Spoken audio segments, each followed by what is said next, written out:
चर्चा करेंगे अगले वर्ष 1970 की। म्यांमार के इतिहास में 1970 का वर्ष दो महत्वपूर्ण घटनाओं के लिए प्रसिद्ध है।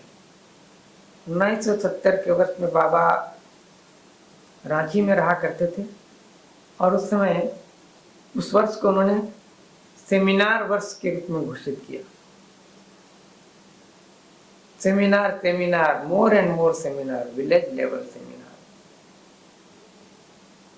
इसका उद्देश्य था कि गांव-गांव तक लोगों के बीच ये संदेश पहुंचा देना कि मनुष्य के जीवन का लक्ष्य है ईश्वर संप्राप्ति और उस संप्राप्ति के लिए उसे योग साधना करनी होती है और योग साधना के लिए आवश्यक है यम नियम का पालन, सात्विक भोजन, पंचदशील, वैसे जो बेसिक आधारभूत जो बातें इसके जीवन में है उन सब की शिक्षा गांव-गांव तक पहुंचा देना ताकि हर मानव मात्र के लिए यह अध्यात्म का रास्ता सुलभ हो जाए। तो 1970 के वर्ष एक तो इसलिए प्रसिद्ध है और दूसरा है कि 1970 में बाबा आनंद मूर्ति जी ने बाबा नाम केवलम के अष्टाक्षर सिद्ध महामंत्र को प्रतिपादित किया। हाँ, प्रतिपादित किया रांची के ही पास डाल्टनगंज की राह पर एक आमझरिया करके छोटा सा गांव है। आम्र माने वहां होता है जल, अम्ब, और झरिया माने झरना, जहां पानी का झरना है, ऊंची पहाड़ी से पानी झरने की तरह गिरते रहता है, इसलिए उस गांव का नाम था आमझरिया। और वहाँ सरकारी गेस्ट हाउस था। तो बाबा वहां पर अक्टूबर के महीने में कुछ दिनों के लिए वहां गए थे और वहीं पर उन्होंने इस बाबा नाम केवलम अष्टाक्षर सिद्ध मंत्र को सबके बीच प्रसारित किया और उन्होंने बताया कि कैसे अंतरिक्ष से बाबा नाम केवलम की ध्वनि लोग सुन सकते हैं और वहाँ लोगों ने अनेक अनुभूतियाँ वहाँ प्राप्त की उन 4-5 दिनों में। उसके बाद बाबा नाम केवलम हर मानवारियों के लिए ये कीर्तन करने का एक महामंत्र बन गया। तो उसके बाद क्या हुआ, इसी वर्ष सेमिनार वर्ष था, तो सेमिनार लेने के लिए हमारे शहर में एक आचार्य जी आए। 3 दिन का सेमिनार होता था, फ्राइडे, सैटरडे, संडे। और तब तक हमने कोई न पुस्तकें पढ़ी थी, न दर्शन पढ़ा था, न जीवन वेद पढ़ा था, न यम नियम पढ़ा था, बस नियमित साधना करते थे। न दोबारा आचार्य जी का भी दर्शन हुआ था, न किसी महात्माओं से मुलाकात थी। तो सेमिनार जो वर्ष आया तो उसमें एक त्रिदिवसीय सेमिनार में मुझे सम्मिलित होने का मौका मिला और तब मैंने देखा कि बहुत सारे साधकगण वहाँ जमा हुए थे। कुछ नहीं तो मेरी स्मृति में कोई 30-35 लोग थे वहाँ और 3 दिन का सेमिनार था और एक छोटा सा किसी साधक का घर था, उसके 2 कमरे में इसकी व्यवस्था की गई थी और वो मेरे लिए अद्भुत जानकारी का समय था।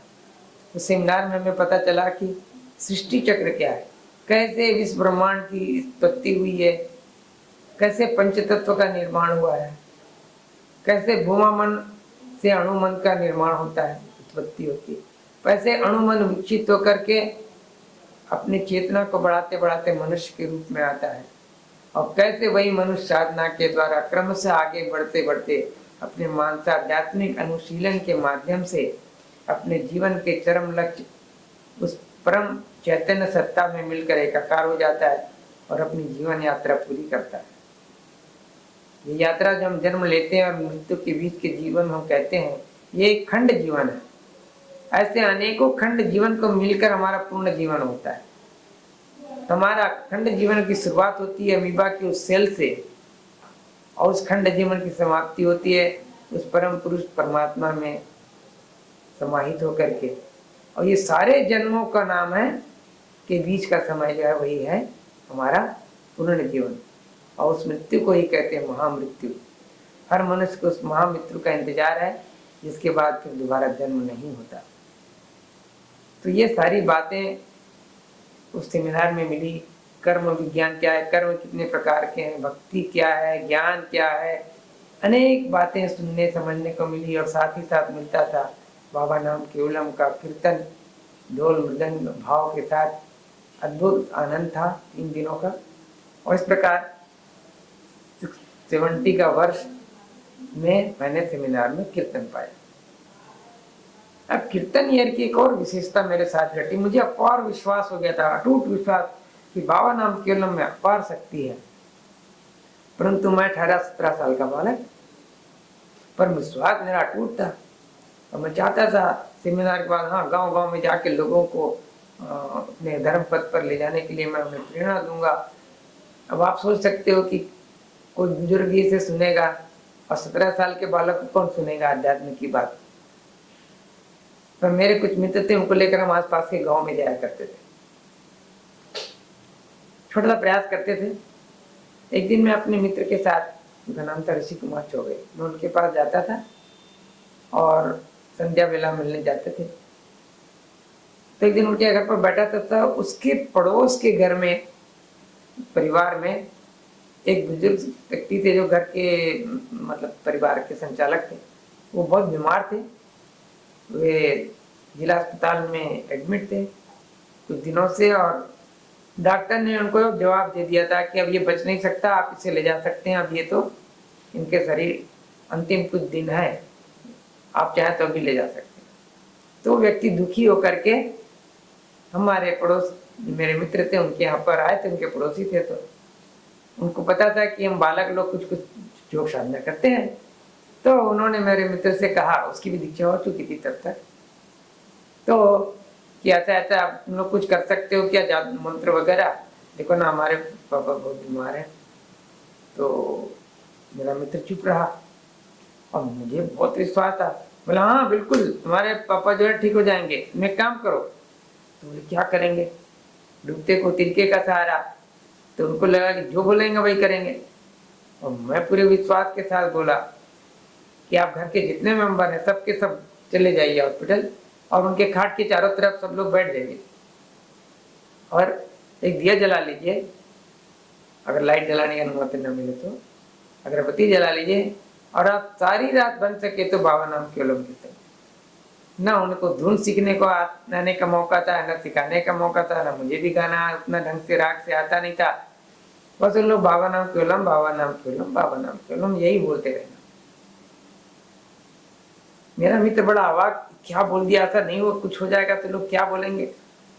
पर उन लोग गए और सारी रात उन्होंने खाट के चारों तरफ बैठ करके माँ पत्नी, उसके बेटे बेटी, यहाँ सब लोग मिलकर के परिवारजन, और डॉक्टर तो नर्स वगैरह चले जाते अपने समय पर। अगली सुबह 4-5 बजे वो व्यक्ति जो खाट में हिल नहीं सकता था, सुबह अपने से उठ करके शौच गया, अपने से ब्रश किया, मुंह हाथ धो करके आराम से खाट पर बैठा हुआ है। जब डॉक्टर राउंड में आया तो बोले ये क्या हो गया, ये व्यक्ति मरणासन्न था कि बैठ कैसे गया। तो उन्होंने पूछा तो घर वालों ने बताया कि हमने ऐसा ऐसा किया, इसके कारण ये तो चलने लग गए। तो बोले ये ईश्वरीय कृपा है, अब उसे कुछ भी आवश्यकता नहीं है, आप इसे ले जाइए। और उसके बाद वो व्यक्ति घर आ गए, सारे परिवार खुश हो गया, हम लोग की खुशी के पास सीमा नहीं थी। और हमें विश्वास हो गया कि बाबा नाम केवलम में एक अद्भुत शक्ति है। यदि कोई समर्पण के साथ, बाबा का नाम केवलम का अर्थ क्या है, ये प्रासंगिक हो जाता है जानना। बाबा का अर्थ यहाँ पर है परम पिता परमेश्वर। बाबा को संस्कृत में पिता, बप्र बप्पा से आया है शब्द बाबा। तो जो सबसे प्रिय है उसे बाबा कह सकते हैं। मनुष्य के लिए कौन प्रिय होता है, कभी धन, कभी माता पिता संतान, परंतु असली प्रिय होने चाहिए परमात्मा परम पुरुष। तो बाबा का नाम केवल केवल उसी परम पिता परमेश्वर का नाम ही मेरे लिए एकमात्र आश्रय है। मैं उनके आश्रय पर आया हूँ, उनकी शरणागत हूँ। इस भाव के साथ, इस विचार, इस भावना के साथ यदि कोई व्यक्ति ईश्वर को स्मरण पुकारना हो सोचते हुए दोनों हाथ उठा करके यदि वो कीर्तन करते हैं और बाबा नाम केवलम का उच्च स्वर में जप करते हैं तो ईश्वरीय कृपा उस पर होती है और उसको समाधान प्राप्त हो जाता है। तो ये हम लोगों के साथ उस 17 वर्ष की वय में एक चमत्कार हमारे को विश्वास और शक्ति दिलाने के लिए, और तब से लेकर आज तक बाबा नाम केवलम आज दुनिया के 200 देशों से अधिक लोग विभिन्न विभिन्न यंत्रों के साथ ताल छंद और सुर के साथ गाते हैं। और आगे आप YouTube देख लें तो बाबा नाम केवलम के कीर्तनों से भरी पड़ी है। ये बाबा नाम केवलम माता YouTube में लिख दीजिए बाबा नाम केवलम और कीर्तन, तो आपको बहुत सारे देसी विदेशी गायकों की टून में मिल जाएगा। तो बाबा नाम केवलम मानव मात्र के लिए एक बहुत बड़ा अवदान है, जिसके द्वारा इसमें कोई जाति भेद रंग भेद किसी का कोई स्थान नहीं है। अगर वो आनंद मार्ग को मानता है तो ठीक, आनंद मार्ग को गाली देता है तो भी ठीक, उसको भी वो कल्याण करेगा। क्योंकि मंत्र की तरंग जहां तक जाती उस शब्द की, उस तरंग में श्रद्धा या अश्रद्धा से अवहेलना से भी यदि कोई सुनता है तो उसके कान पवित्र है, बोलता है उसकी जीवा पवित्र होती है, और जो सुनता है उसका सारा हृदय पवित्र हो जाता है, और पवित्र हृदय से उसमें ईश्वर की कृपा होती है, और वह एक सच्चा इंसान बनने के पद पर अग्रसर हो जाता है। तो यही है बाबा नाम केवलम अष्टाक्षर महामंत्र की महिमा। और यह सन 1970 से चल रही है, और आज 30 साल उधर, आज 50-51 साल हो रहे हैं इस कीर्तन को, और सारा विश्व इसका लाभ उठा रहा है।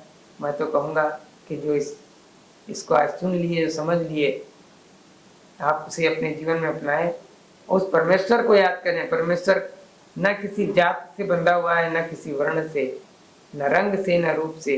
सच्चे हृदय से अगर कोई उसे पुकारता है कि ये परमेश्वर तू कहाँ है, मैं मुझे तुम्हारी कृपा की आवश्यकता है, तुम्हारी सहायता की आवश्यकता है, तो वे जरूर अपने पुत्र को और पुत्री को सहायता के लिए दौड़े चले आते हैं। ये मैंने हजारों बार महसूस किया, और मैं चाहता हूँ कि आप सब लोग भी इसे महसूस करें। इन्हीं शब्दों के साथ मैं आज की बाबा का समाप्त